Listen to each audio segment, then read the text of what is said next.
So this gravel bar that we're calling home for the night is Harken Lake. Now, if there's a lake in there, I couldn't tell you. You can see that wall and a nigh impenetrable thicket of bush, and squeezed in amongst that is a literal sea of blackberry brambles, so you're not going to be getting in there. On the other bank is but a thin veil of riverside bush, because beyond there it's all agriculture. But what we're doing right now, as Cricket's pointed out, a point of interest. We have here a swift flowing stream that runs through some small strainers and creating some backflow eddies over shallow rocks. Well, we're thinking it looks very fishy.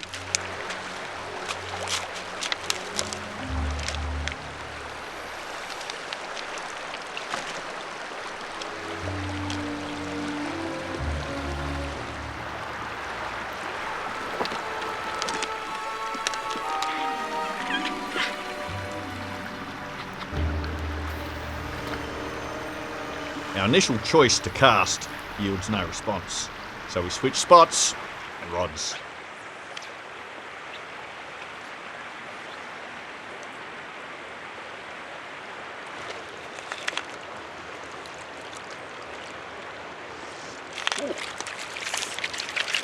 Oh, we lost some cricket.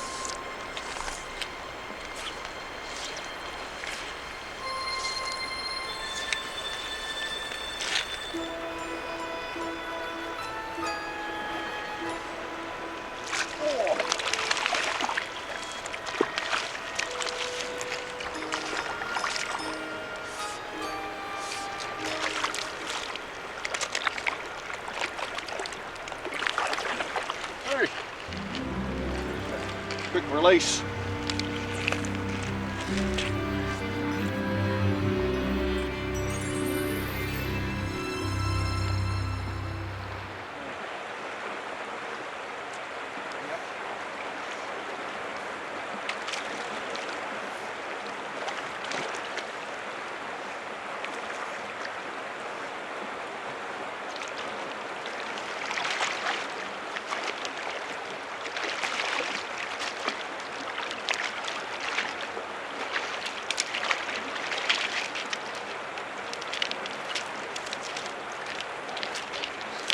I think this might be a cutthroat, a native one. That's my suspicions anyway. Can unhook the bugger, they're slimy. Very good looking fish. Cricket! Fuck's sake.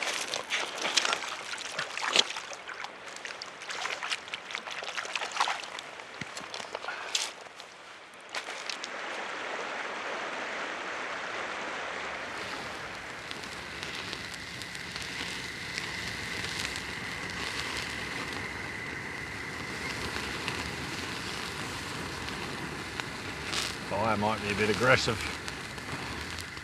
It's okay, I like my brats crispy. Yeah.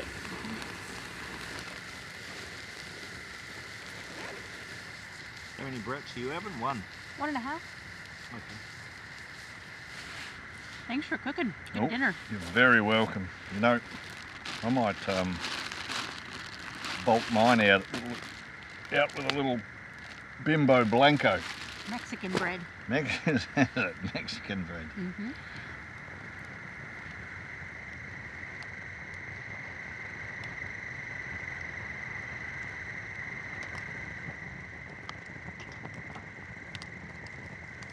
Cricket has been allocated dish duty this evening, a tough job that's followed up with a nap on the lap by the fire, the place any small dog should be.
Just down from the campsite is the mysterious Lake of Harkens, more of a swampy slough, either an older channel or an overflow when water levels are higher. The problem with downstream excursions from camp in rivers possessing a strong current is the risk of not being able to get back to base.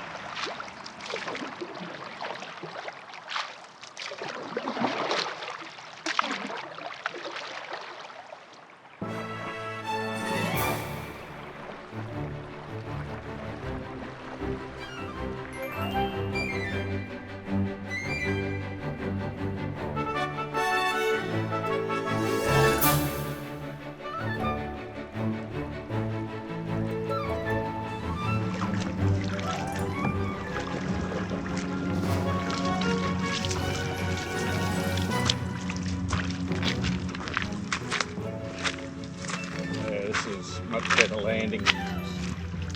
We find a better offloading point from our original landing just down a ways. Then begins the arduous task of carrying our gear to the camp.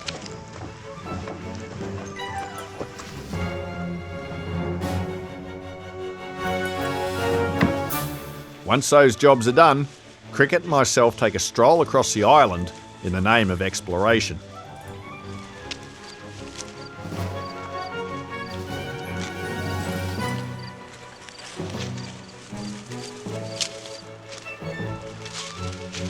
Travels lead us through a forest of young cottonwood trees, and beyond promises to be swampy territory. Turns out to be exactly that.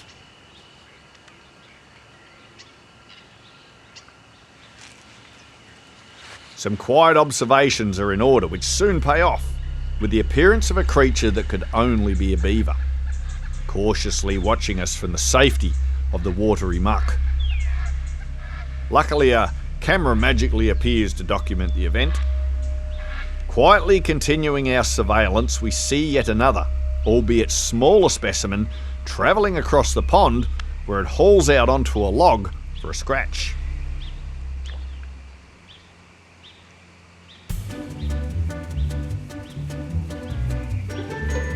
Soon enough, a second shows up, and then a third, most unusual.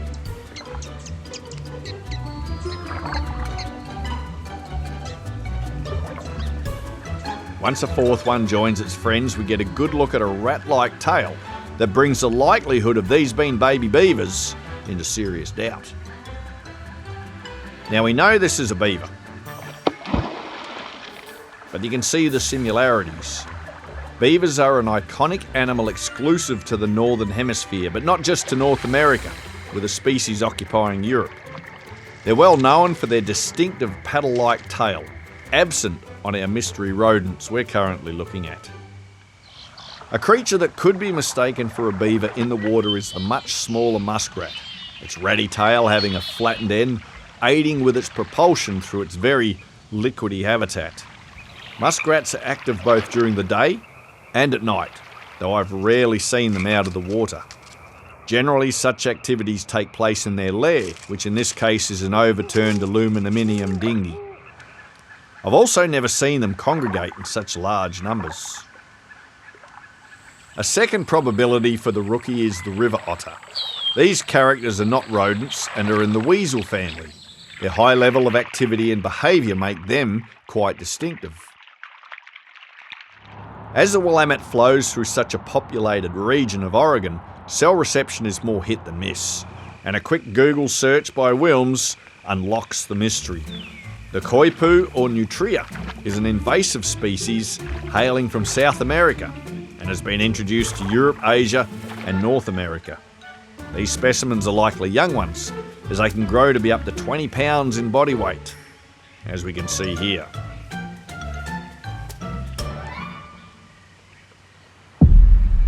Harmless garter snake. These serpents favour riparian and swampy habitats, with a seemingly greater tolerance to cooler conditions being some of the first and last snakes I observe in the season. Cricket is standing on this one and doesn't even know it. Dog, you got your foot on the bloody thing. Look!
It's a lovely peaceful Saturday morning on the Willamette River.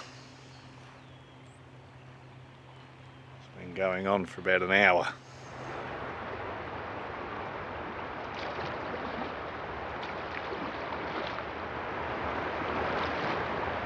Although dams exist in the far upstream regions of the river's tributaries, the main stem has but one, if it could be called that. The water's flow varies considerably according to the seasons. Combined with its swift flow, it allows the river to do what rivers do, erode banks and change course over time. This is not ideal for those living close by, whether one is a city dweller or a farmer with land washing away beneath their feet. Attempts to slow the inevitable can often be seen in the form of rock walls along the bank known as riprap, or, in this case, more elaborate structures. That's a small fortune in steel there. Well, that's old railway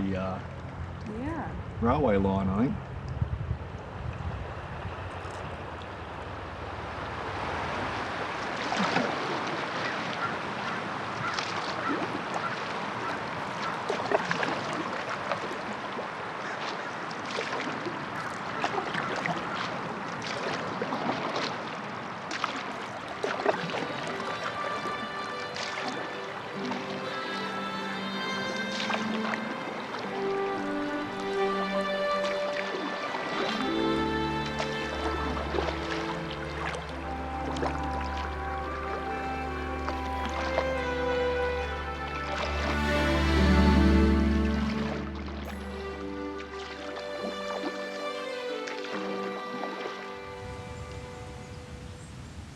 Sunlight can be an unreliable commodity this time of year in Oregon, so we take our chances whenever time permits.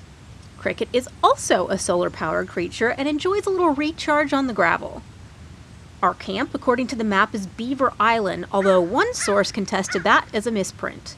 We're happy for now to call it Beaver Island, though no beavers were seen during our stay.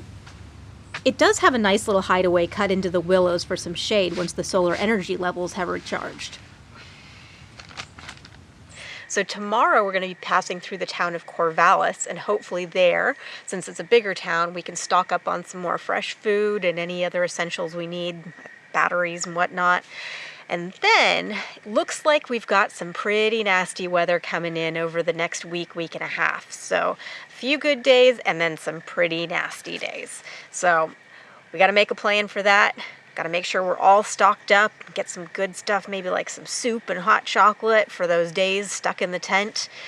And we'll just have to see how things go from there. On the downstream section of our island, the two channels converge with some variations of flow, creating what Cricket and I would call fishy conditions. Unfortunately, no one appears to be on the bite, and our afternoon is a combination of casting practice and cricket plane chase the lure.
Might have to go on the outside of that stick, do you think? And then back in.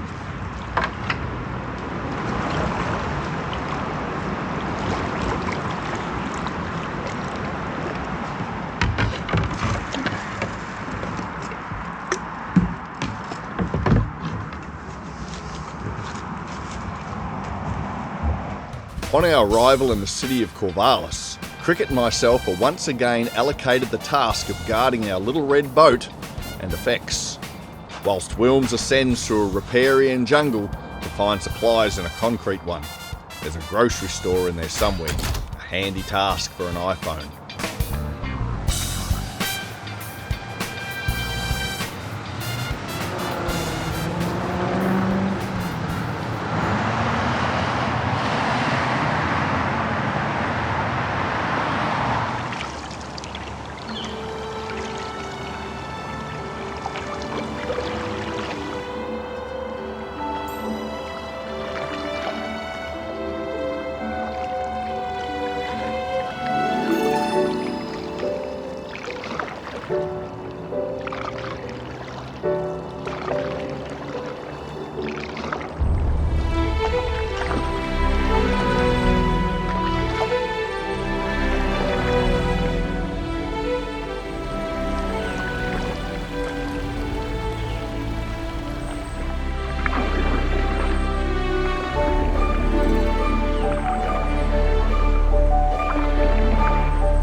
Upon arrival at our prospective camp, we find our initial options quite disappointing. Following the main stem side of the island downstream turns out to be inaccessible, but a small trail is discovered around the back, leading to a very agreeable location. Cricket and Mr. Foreman then backtrack to retrieve our vessel. Alright, so I think this is a Tripp Island, well, maybe they call it the Greenway, but you've got a shallow channel out the back there, and then you've got this like a little lagoon. So, and the campsite itself looks extremely good. I think it could be potential for fishiness here. Island gravel bars are something of a staple for camping opportunities along the Willamette, although seasonal high flows would no doubt remove many from contention due to flooding. Something we've observed as a general rule is that the upstream sections contain larger stones that would be troublesome without a thick mattress, making for a long night. The downstream part is where the smaller sediments more often can be found, and if you're lucky, even some sand. A more comfortable arrangement that comes at the cost of a messier tent. Our little lagoon is a bit warmer than the main flow and proves agreeable to both laundry and a wash. The tenkara rod was very effective, though the fish caught were too small to be filmed without a microscope.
As mentioned, we never personally saw a beaver, though we know they're here, for in the dark of night, you can hear them.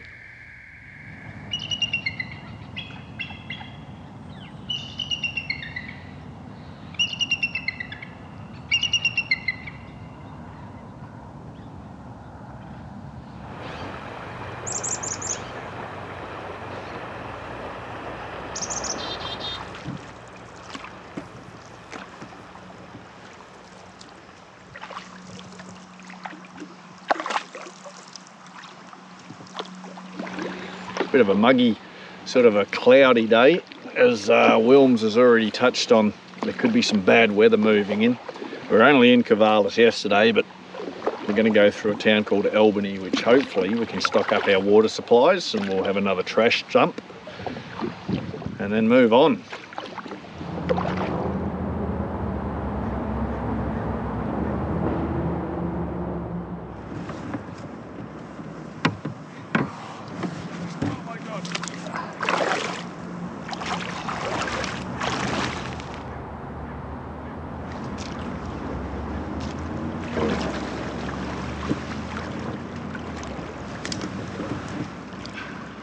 Our arrival at Bryant Park, just upstream from the city at the confluence with the Calapooia River.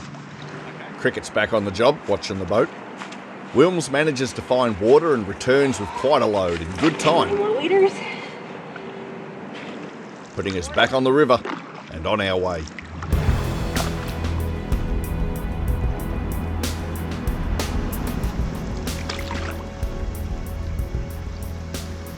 There's a pile of debris. Look how high it gets, way up top of the bridge.